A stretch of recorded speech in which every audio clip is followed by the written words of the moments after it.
Está começando agora o IPO Cast, o podcast do IPO Brasil. Eu morei no Rio meus primeiros 30 anos, eu vou fazer agora 53, então há 23 anos eu estou fora. Mas nesse período que eu morei lá, eu estudei no Pedro II, que era uma escola, na época era uma escola de referência. Aí fui fazer contabilidade, você vai me perguntar, por que você foi fazer contabilidade? Eu não sei, mas enfim. Mas eu fiz o ponto, tenho lá o diploma, mas enfim, acabei fazendo. E depois eu fui fazer Aí tem a ver muito com o que talvez a gente vai falar um pouquinho aqui ao longo da conversa, sobre uma mente curiosa e tudo. E também a ver com planejamento, preparação.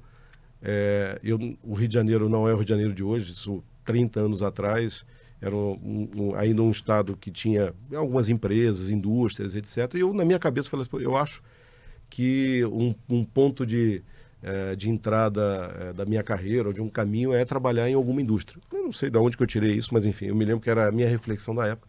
Falei, como tal, era importante eu me especializar um pouco nesse ambiente industrial. Eu fui fazer engenharia, pós-engenharia de produção. Eu lembro até que isso na UFRJ, eu lembro quando eu fui fazer... Eu já trabalhava na época, quando eu fui fazer essa pós, eu já estava na Deloitte, eu trabalhei muitos anos que era Banco Real, que hoje é Santander. Aí saí, fui fazer um estágio na Vale, terminei o estágio e entrei na Deloitte. Então eu já era auditor e tal. E eu me lembro, então trabalhava pra caramba, mas de noite fui fazer pós-engenharia. E eu me lembro que numa sala de 80 alunos, aí o professor, quem aqui fez engenharia civil? Aí lá 60 levantaram. Quem fez elétrico e tal? E aí falou assim, tem alguém aqui que não é engenheiro? Aí eu, sozinho, né? Com a mão toda acanhada, eu falei assim, acho que tem alguma coisa de errado, né? Levantei o braço e falei assim, o que você fez, meu filho? Eu falei, eu fiz contabilidade. Ele falou, essa sala não é para você não, você pode ir embora, não vai dar certo para você. Eu falei, não, agora você me desafiou. Nunca estudei tanto na minha vida, quebrei tanto a cabeça né? Porque eu não tinha feito engenharia como base, né? Então foi duro, mas foi legal, porque tudo que não te mata te fortalece, né? Então, e depois eu acabei, um pouco mais à frente, eu fiz pelo COPEAD, eu fiz um MBA em finanças, eu direcionei e construí o início toda a minha carreira em finanças, então foi também como formação que me ajudou. E ao longo da carreira, com N oportunidades, de novo, adoro aprender, adoro estar me desafiando, fui fazendo cursos, fiz curso no ENSEAD com a Fundação Dom Cabral, que até conheci vários colegas do IPO, por acaso a gente estudou exatamente na mesma turma lá em 2007. Estudei, fiz curso de finanças em Wharton, Georgia Tech, fiz coisas de supply chain, MIT sobre varejo. Então, sempre procurei estar me desafiando. E, inclusive, tenho até feito a reflexão que eu já estou há algum tempo sem estudar. Preciso sentar na cadeira de novo, virar aluno de novo. Estou pensando um pouco do que fazer para o ano que vem, para 2024. Mas, enfim, então sempre foi eu acabei fazendo uma formação, um resumo da conversa, que eu fiz uma formação que não é tão diferente. Eu não fui fazer medicina ou direito e engenharia, mas que foram áreas que se complementaram, né? Que me ajudaram a, acho que, dar um entendimento para ter a capacidade de gerenciar sistemas de supply, de produção complexos, de ter um entendimento sobre fazer gestão de uma grande companhia. Eu me preparei para isso, né? E nessa época como eu falei para vocês, eu estava na primeira pós, eu era auditor, e depois quando eu fiz o MBA em finanças, eu já era diretor financeiro. E eu vou contar um pouquinho daqui da minha história da carreira. Eu já estava como diretor financeiro, nessa época acho que eu já estava na Coca já. Legal, ótimo.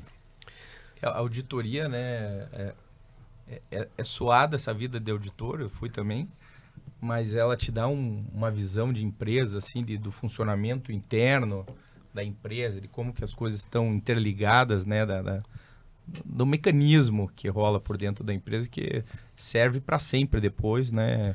Você identificar, bater o olho numa empresa ou num financial statement, ver como é que ela está, saber onde estão as deficiências, onde tem que botar mais energia, menos, enfim, é uma escola, né? Te dá uma visão sistêmica, né, Gustavo? E ainda mais complementando com engenharia de produção, imagino que quando você olha uma coisa e a mente curiosa, você já imagina todos os dots ali interligados, o input e o output saindo, né? Eu brinco, o Gustavo também deve ter sido... Eu tenho um grupo de WhatsApp dos amigos. Sim, isso eu fiz. Aliás, estou completando esse ano 30 anos que eu entrei na Deloitte, foi em 93, estou em 23. Então tem a turma lá do dos ex-Deloitte e tal, que se conectam, né? Dessa geração da década de 90, né? Que tinham alguns anos antes, outros que entraram um pouquinho depois, mas todo mundo mais ou menos ali na década de 90. Então a gente, até esse mês passado, 2 meses atrás, a gente acabou fazendo um jantar dos exilados, né? Os cariocas exilados em São Paulo. Mas a gente é da velha guarda, né? O que eu quero dizer com isso? Naquela época, você aprendia qual era o conceito de você entender risco, você entender como você processo aumenta a chance de risco, diminui, ou a falta desse processo de risco. Então a gente tinha um entendimento, pelo menos eu aprendi, de como olhar não só um statement, mas eu, por exemplo, eu olhava qualquer... Vou dar um exemplo banal para vocês, tá? Eu estava chegando num cliente e entrava no estacionamento. Aí, geralmente naquela época, hoje não é mais assim, mas naquela época tinha assim, isso aqui sei lá, o estacionamento da diretoria, ali é da gerência, era segregado, né? Se você lembrar, era assim que funcionava o mundo 30 anos atrás. Muito em cliente, né? Daí muito em cliente. Isso, lógico. Muito em cliente. E aí, passava às vezes assim, chegava num estacionamento, você via lá um carro que não fazia sentido, a conta não fechava. Então, tudo bem, o cara era vidrado em carro e tal. Aquilo para mim já era um sinal de alerta. Aí, que área esse cara trabalha? Porque então, esses sinais, hoje em dia, eu acho, né, não estou mais em auditoria há muitos anos, a turma hoje aprendeu a fazer sistema. Pega uma planilha, aí tem lá, preenche um monte de coisa, aí o sistema te diz, o algoritmo do sistema te diz, tem risco ou não tem risco. Isso aqui ganhou eficiência no processo. Por outro lado, tirou, né, esse olhar, tirou essa experiência, né, esse olhar. Então a gente agora, no mês de janeiro, enquanto alguns estavam de férias, né, Gustavo? O mundo estava acontecendo aqui. Nós aqui suando, torcendo. Né, o case Americanas, que agora a auditoria, está todo mundo falando sobre auditoria, como não viu, etc. E deve ter várias razões, eu não vou entrar no mérito aqui, mas o ponto é que você aprende auditoria e talvez a turma da velha guarda talvez tivesse visto coisas diferentes do que a turma atual não viu. Por quê? Não porque é menos ou mais competente, é porque é método, é metodologia que você olha. Então eu, quando hoje, né, presidente de uma companhia, você precisa, o tempo todo você está olhando relatório, você está olhando balanço, está olhando PNL, mas não só isso, qual é o relatório? Eu olho, para mim é muito fácil ver isso aí. Não preparei o relatório, falei, isso aqui não está batendo. Aí fica a turma, como é que não está batendo? Não tá, olha isso.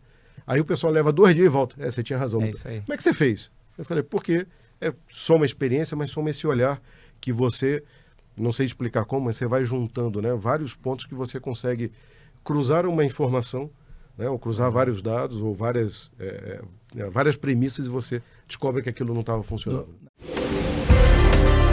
Não deixe de escutar os outros episódios do YPOcast, disponível em todas as plataformas de streaming.